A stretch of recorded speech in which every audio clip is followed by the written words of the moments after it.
Salom odamlar, bugun sizlarga o'sha eng ko'p so'ralayotgan savollardan biri mana eFootball Pointga, mana pushti eFootball Pointga qanday qilib matdek o'yinchilarni olsa bo'ladi, biz ololmayapmiz degan savollarga javob berib o'tib ketaman. Misol uchun Saboslaydan olishda boshlaymiz. Saboslay. Hozir shuni olishga harakat qilib ko'ramiz. Mana exchange ni bosib kiramiz.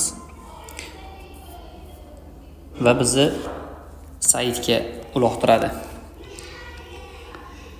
Bu yerda mana loginni bosib kiramiz. Bu yerga parol yoz deydi. Parol bizda o'zi kiritib beradi avtomatik.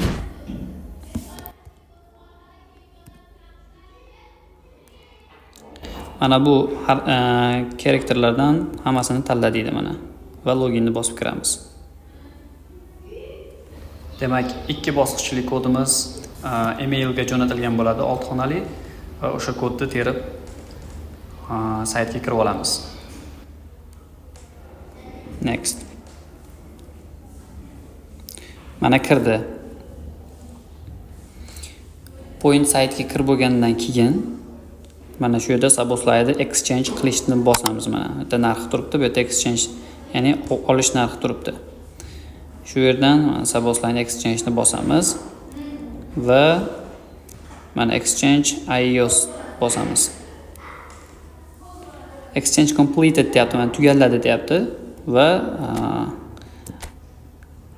uyni bosib qaytamiz. Mana o'sha eFootball pointimiz kamaydi va o'sha Saboslay qo'shildi. Saboslayni qabul qilib olamiz. Mana do'stlar, Saboslay o'sha bizda bor. Xo'sh. Order of signing mana Saboslay.